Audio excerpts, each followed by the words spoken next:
Strap in buckles, we're about to get unhinged.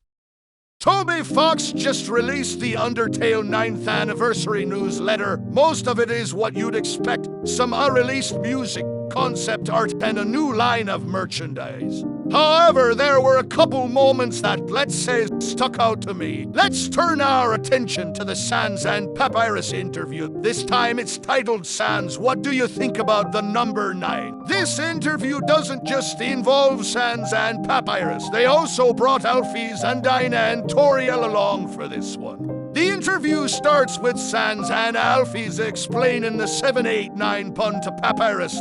Let's read the rest of the conversation verbatim from here.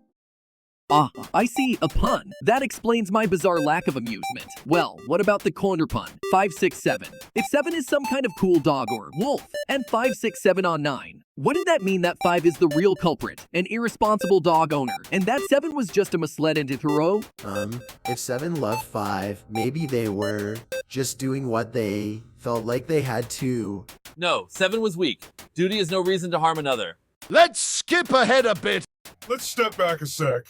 If 7 is a misled anti-hero, is -7 a villain who thinks he's good? Perhaps I'm barking at shadows here, but I damn near shit myself when I first read this text box. The interview continues with the Undertale cast discussing the implications of negative eating. There's not much of relevance here except a quick joke about Papyrus being a villain, which you could interpret as a nod to the Papyrus Knight theory. Toriel's text box demonstrates how she sees 7 as analogous to Asgore because of the whole killing humans to free the monsters thing. Then Sans talks about -7 out of nowhere.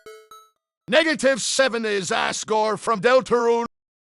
Asgore from Deltarune is a villain who thinks he's good. This can be interpreted a couple of ways. I'm sure a lot of people would take this as an opportunity to declare Asgore as the knight. From the way Sans phrased this, you can certainly make that interpretation fit. Calling Deltarune Asgore a definitive villain seems to point to this. Or maybe they're talking about Asgore's backstory. Maybe Asgore got fired from the police force for doing something wrong when he thought he was doing something right. This lines up with Asgore's character in-game after all. He doesn't seem evil, but everyone resents him for what he did. I'd like to remind everyone that there is a precedent for significant lore drops in these interviews.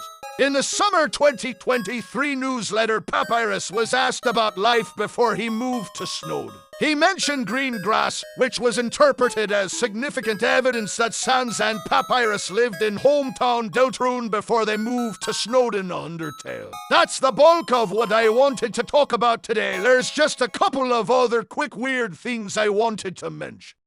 The Toriel oven mitts are heckin' adorbs, and I will be buying them once I've saved up enough doubloons. From the newsletter, you can get your own weird yet cute Toriel to use as an oven mitt. She's a bit flat. But apparently stuffing her snout with more fluff would have increased her flammability. Feel free to use her as a puppet. Actually, that might be her best use.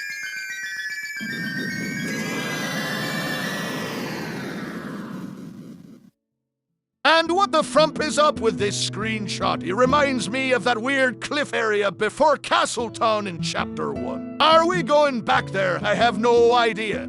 Lastly, let's quickly talk about that letter at the end. To me, this is clearly Azrael talking about Chara. He says my best friend's favorite number is 9. It's because there isn't a number that's higher, which just fits perfectly.